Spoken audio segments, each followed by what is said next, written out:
Prepare to get gas because it's time for the Week in Gear. This week, we've got everything from, well, not everything, but we've got some things from portable pedal power to boutique amps and a guitar that I shouldn't like, but I do. This week is sponsored by Henry's Music. More about that in a bit. Right, let's kick off this week's most exciting guitar gear releases with something that might seem a little boring at first, but stay with me. I'll do my best to make it exciting. Harley Benton is back with two new pedalboard power solutions, the POWERPLANT ISO LI05 and the POWERPLANT ISO LI09. Sorry, it is exciting, I promise.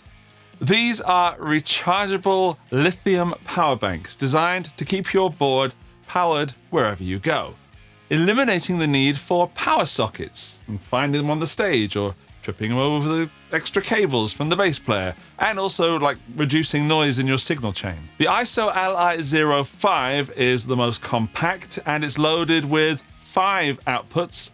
That's 4 isolated and 1 switchable high current, which is perfect if you've got a smaller board, and this one is perfect for the smaller wallet as well because it's coming in at just €88. The ISO LI09 for those who need a little bit more juice. This one features 8 isolated outputs plus an extra, that's the 9th, non-isolated switchable high current output and a very hefty 72 watt-hour battery. That one is a little bit more expensive at €118. Both power supplies also feature USB-C, yes, for charging the power bank or charging phones or tablets or whatever USB device you may have floating around. What confuses me a little bit is that both power supplies have one non-isolated output, which is separate from the other outputs. And if it's separate, surely that means it's isolated from the others. I don't know. I don't get it. Someone with a brain, please explain that to me in the comments section. Maybe Harley Benton himself. I've been using battery-powered power banks at things like NAMM and Guitar Summit and other guitar shows for years, so it is good to see Harley Benton offering something finally. I personally have never had the courage to use a battery-powered power supply at a live gig, but I would hope that's just me. I worry about that kind of thing. I'm sure it'll be fine. Anyway, if you're tired of searching for power at gigs because the drummer wants to plug his phone in, or if you just want a silent, reliable power source, these might be your next essential purchase. See? I told you that on the surface it was boring, but the more you think about it, the more you really think about it, the more useful this power bank is. No power, no pedals. That's what I always say. Links in the description. Benson Amps, in collaboration with Jessica Dobson of the band Deep Sea Diver, has dropped something pretty unique. The Deep Sea Diver FUZZ-ECHO. Oh yes, it's fuzz and echo, which is kind of like echo, but with fuzz. And it's also kind of like fuzz, but with echo. This pedal combines two things that every guitarist needs, fuzz and echo, but with Benson's signature touch and input from Jessica, of course. The Fuzz is a silicone 3-transistor circuit which is inspired by classic Mark 1 and Mark, was it 1.5? It's inspired by tone benders. Yeah, 1.5 and 2. There we go. Get that right, Andy. But it's got bias and gate controls for your dynamic tonal shaping. The Echo part is a modified P2399 chip offering that very well-known warm tape-like delay with, if you know what you're doing, hold to sustain feedback functionality on the foot switch. It also has the switchable signal chain, which means you can flip between fuzz into echo or echo into fuzz by cycling the power whilst holding down the foot switch. I'll make that simpler. You turn it off, you hold down the foot switch, and that'll change the order of the pedals. Stop trying to be clever with big words. At 249 notes or thereabouts, it is a noise-making shoegaze pedal of dreams that could be done with 2 independent pedals, but It can be nice to have it in one handy package, plus you can switch the order, of course, without recoupling all things together. It's now time to talk about this week's sponsor, Henry's Music. Yes, this week's sponsor is Henry's Music, and in particular, Henry's Strings. Henry's have strings for electric guitar, classical guitar, acoustic guitar, and ukulele. Now, you may not have heard of Henry's strings, but they are some of the best-selling strings in Europe. There's a wide range of gauges, prices are competitive, and these are not budget strings. So if you fancy trying something new and mixing it up a little bit, check out the strings at henrysmusic.com. On with the show. I'm not sure how well I can gauge your reactions, but that wound me right up.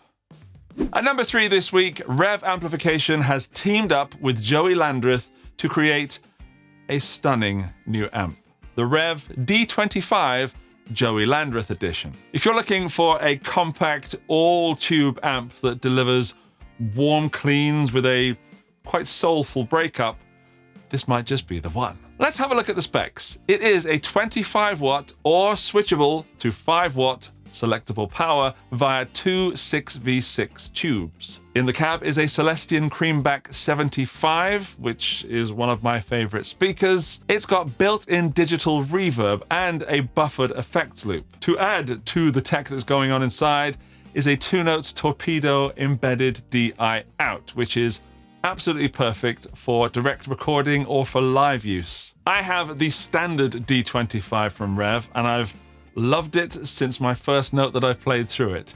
It is absolutely sublime. It is one of the most dynamic and pleasing amps I've ever played through. Live with a band, it sits wonderfully in the mix, and it's very easy to carry.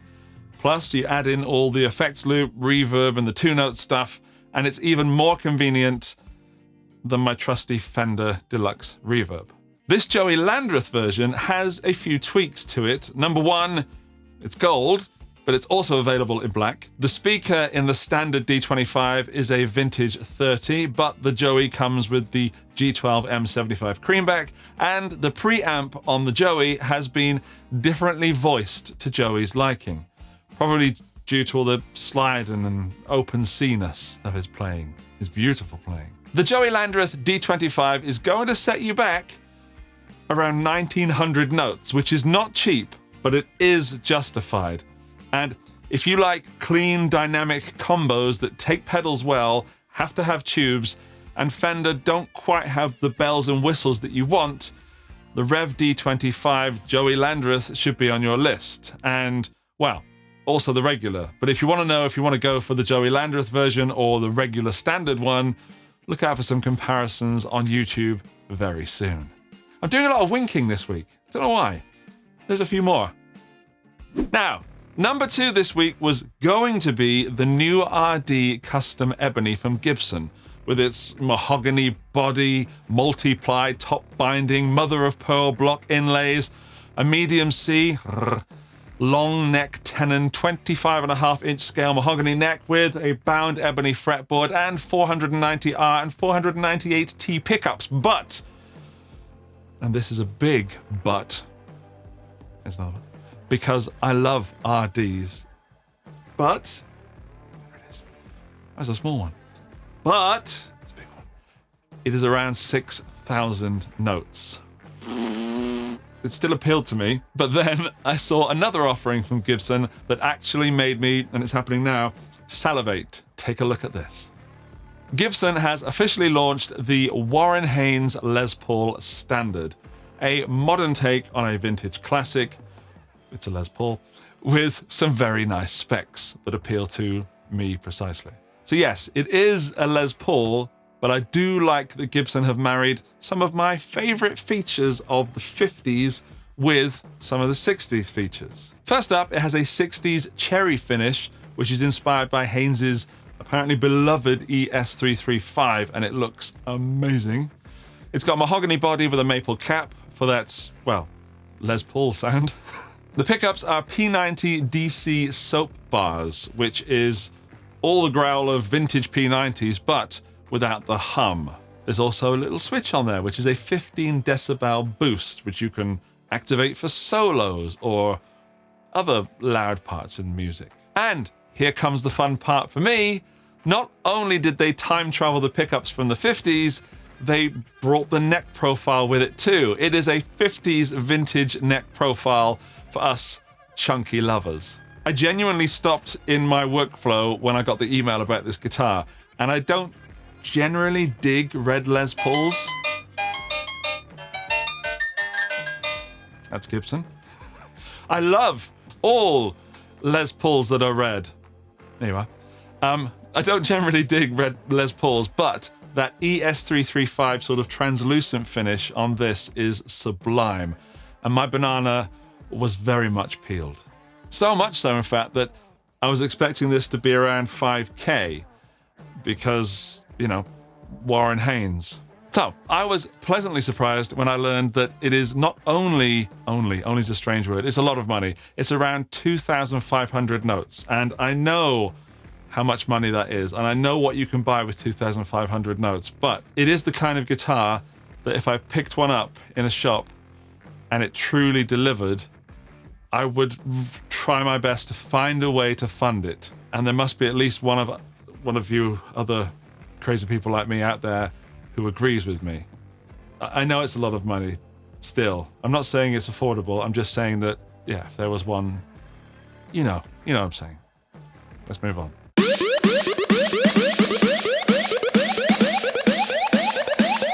Andy's Pick of the Week. My pick of the week is the Venus from Crazy Tube Circus, he says as he reaches down to his desk and picks one up. It is indeed their first pedal with a tube in it, which does sound crazy. The Venus is a pedalboard-friendly 9-volt powered version of the BK Butler tube driver. I reviewed it this week, and oh my goodness, is it fun. It's like someone took a small Fender Champ and dimed it, and then added a load of tone controls and a bias knob. Let me give you some specs. There is a real ECC832 tube inside. It's got a bias control just there to tweak the overdrive character, which overdrive is a funny word. It's fuzz territory, from pretty smooth but fuzzy to super Velcro and rippy and spitty. There's a 3-band EQ for tone shaping. There's a fat tight switch. Well, it's just a tight switch, really. It's normal, which you could call fat, and then tighten up the low end. And then we've got a selectable line driver, which adds a buffer and switches this to line level output. And this is one hell of a boost. Now, there is a chance that new overdrive pedals don't really affect the market or the hearts of guitar players. But every now and again, a pedal comes along that just stands out in a sea of green boxes and half-horse, half-man clones. At around 299 notes, this is a premium overdrive for those who demand real tube tone in a compact format. Is it worth that price?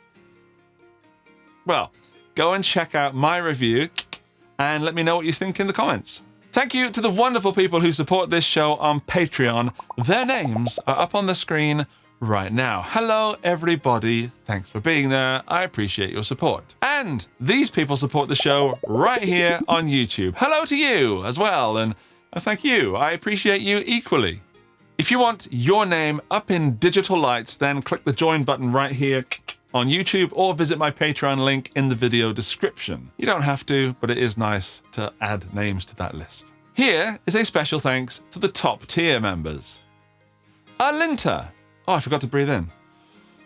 Alinta. Buddha Blue. Boom Shakalaka. Buzzle. Dirk. Doug Paget. Huge Erection. Jindrik Stelke. Johnny McBadminton. Mike Lute. This prank is officially sponsored by Jason Welch. Andrew Morgan, Gary O'Neill, Josh Tamberg, PQ Deads, Robin Kelly, Sarang Narayan, and Southern Panda 33. I'm sorry, Southern Panda 33, that I always shout your name. Maybe you enjoy that. I mean no foul. Thank you, top tier members. Twig forever. Well, that's it for another week. If you enjoyed it, give it a thumbs up. If you hated it, double tap the thumbs down. Unlocks a special mode. Anyway, if you're enjoying the Week in Gear, share it with a fellow tone chaser, of course, or for maximum 100% impact, recite the entire script to your pet. They may not appreciate the nuances of boutique overdrives, but at least they won't argue. Like and subscribe. Bye!